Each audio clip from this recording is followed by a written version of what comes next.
Good morning, Bucknutters. Welcome to the Bucknuts Morning 5 here on Friday, November 27th, 2020. I am Dave Biddle. I am joined by Patrick Murphy. All right, the biggest story that everybody wants to know about is the game on tomorrow. Yes, as of now, the game is on tomorrow. Ohio State at Illinois, high noon Eastern in Champaign, Illinois, so 11 a.m. local. And we had heard on Wednesday that a few Ohio State players had contracted the coronavirus. But good news, they practiced yesterday on Thanksgiving. They're expected to leave for Champaign later today. So that is excellent news. We will keep you posted. Patrick Murphy, what are you hearing? What is the latest you are being told? I think you summed it up pretty well right there.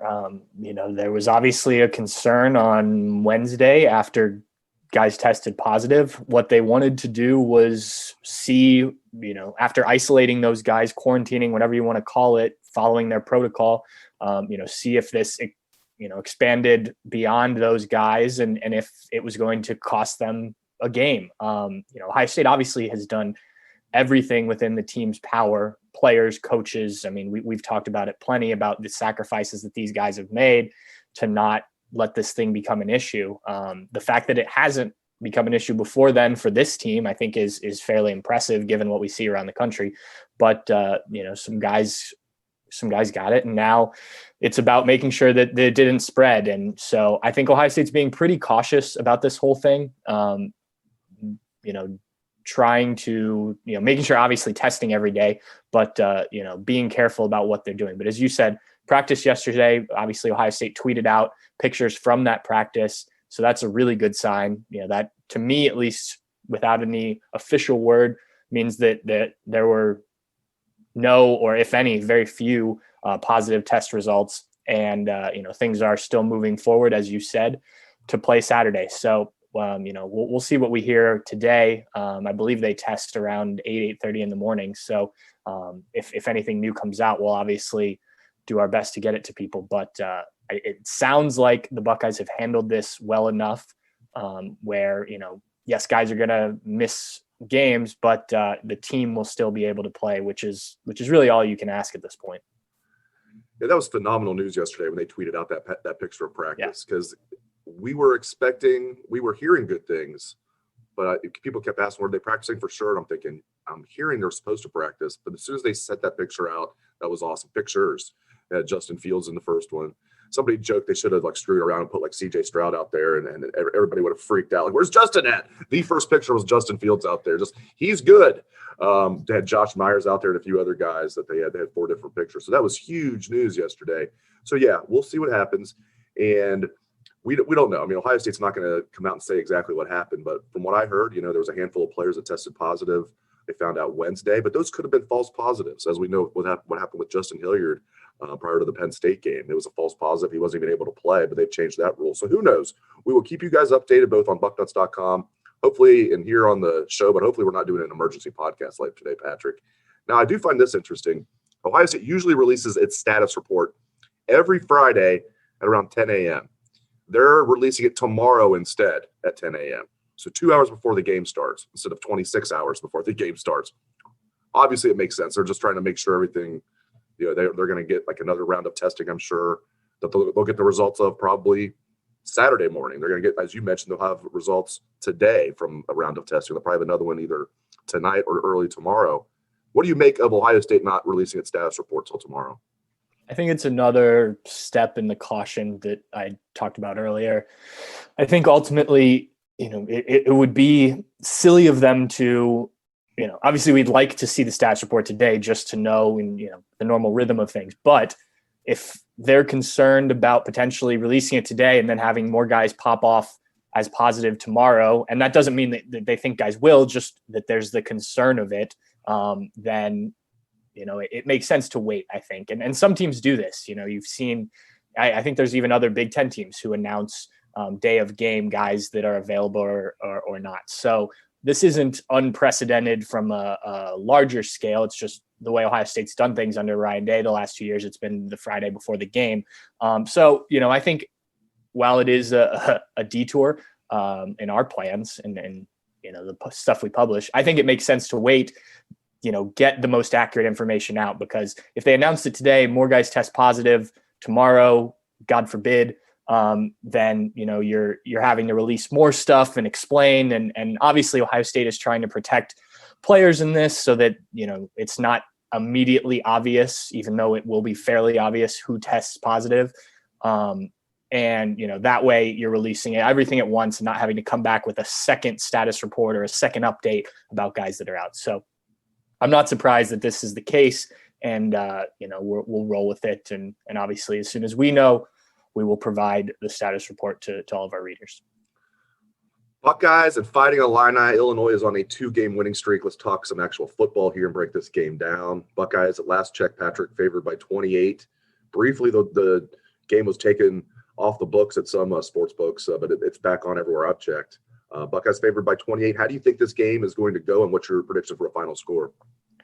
This team is funny, and I keep telling people this. Like, they're 4-0. When they've needed to be dominant, they've been dominant. And that's been mostly in the first half of games. But, it's like this team can just flip a switch. Now, obviously and I mean that is as, flip the switch off at times. There are definitely issues. And I think things are going to look better these next 2 weeks because I don't have a lot of faith in Illinois or Michigan State. So, I think these need to be get right weeks before you play a Michigan team that'll be super motivated regardless of what their record is. And obviously beyond that, I think that will happen in this game. Whether people believe that that's turning the corner or kind of fool's gold, we'll see how it looks. But, Illinois, I don't think should scare Ohio State fans. They do have some guys, Brandon Peters, obviously a Michigan quarterback. They use a few quarterbacks, which will be interesting. But I think Ohio State is just the more talented team. You mentioned Illinois on a 2-game win streak. Rutgers and Nebraska, not teams that scare you. It's not like they upset Wisconsin like they did last year or something heading into this game. So I think Ohio State wins this game comfortably. I think the big things to focus on for me are playing a 60-minute game and that the secondary looks like it's improving. I'm interested to see maybe if you see some more guys in the secondary. We've heard about some young guys that may be ready to go. Legend Cavazos is healthy and just got his black stripe off. Ryan Watt's name has come up a few times in recent talking with coaches. So I'll be interested to see if there's any personnel changes there or if they do anything different scheme wise or whatnot. But from what we heard from Kerry Combs and Ryan Day this week, it's about execution back there. They're confident in the defense. So, these guys should be able to execute, I think, against Illinois. And again, I think it'll be a comfortable win for Ohio State and kind of get everything feeling good again, even though you had a top 10 win last week, which normally makes you feel pretty good, but that one just didn't sit right, I think, with most Buckeye fans. I predicted 55-17 Buckeyes on Wednesday's show. I had to go back and look. I thought I said 56-20, but I said 55-17, so I'm going to stick with that. 55-17 is my prediction, Buckeyes. What's your prediction for a final score? I haven't actually done my final score yet because I was waiting to write all that up until it sounded for sure like there was going to be a football game because I've already done that once. I think I'll probably be right around your score, something similar like that, but I'm going to tease it and have people come back and read our roundtable later today once I have a final score there. So give me a little bit more time to think and write this all out and come back and read our roundtable. Read it anyway because it's good stuff. It's fantastic. Obviously, it's top shelf material. Just don't pick 55-17. You can pick any other score. Okay. Yeah. To close the show, and you touched on this a little bit. I think one of the intriguing things about tomorrow is: are we going to see a shakeup in the defensive backfield? And I think we will. I think there's going to be a shakeup in the secondary. They alluded to that. Just reading between the lines of what Coach Day said this week and what Coach Combs said. I don't think there's going to be wholesale changes, just to be clear, listeners. But I think there's going to be tweaks. There's going to be more guys playing. There might be a new starter. I don't think there's going to be 4 new starters or 3 or 2 new starters. There might be a new starter, and I think more guys are going to be given a chance to play some of those young guys. You already touched on this, Patrick, but elaborate on that a little bit. For sure, and I agree with you 100% there. I think, first of all, I think Seven Banks, Sean Wade, those two I believe are guys that maybe aren't executing as well as they should be, but are talented and deserve to be starters. If you'd had the normal non-conference and off season, I think those guys would be well ahead of where they are, 5-6 weeks, whatever we are into the season. So those are the two guys that I feel like they just need to come along and start playing to the level they can losing Cam Brown obviously hurt because I think he would be a good rotation player there, or maybe even a starter. But yes, I think that maybe you see more Josh Proctor playing instead of Marcus Williamson, or maybe he plays some more actual safe, the single high safety.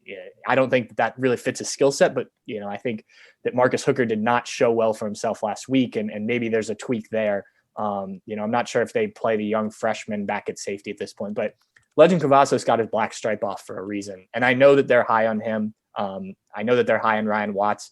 Obviously the injury slowed Legend Cavazos, but they were excited about him coming into the season. So that's a guy I think you could see a bit more of this weekend, now that he's healthy, got the black stripe off. But like you said, I don't think it's going to be a whole new secondary, or they're going to all of a sudden come out, playing a cover 3 all the time, or something like that. I think it'll be, tweaks to scheme, maybe a little personnel shakeup, just to get some new faces in there. And against Illinois, you should get up big and let some of those backups come in and let us see what they can do, which I think will also help, because that gives you an idea in a game situation of what this could look like. Great stuff from Patrick Murphy. Thank you, Patrick, and thank you to all listeners out there for tuning in to the show. I hope everyone had a great Thanksgiving yesterday with the football and the turkey and naps and everything that's included with Thanksgiving. Hope all Bucknutters had a great Thanksgiving. Thanks again to Patrick, and thanks everyone for tuning into the show. Enjoy the game tomorrow, Bucknutters.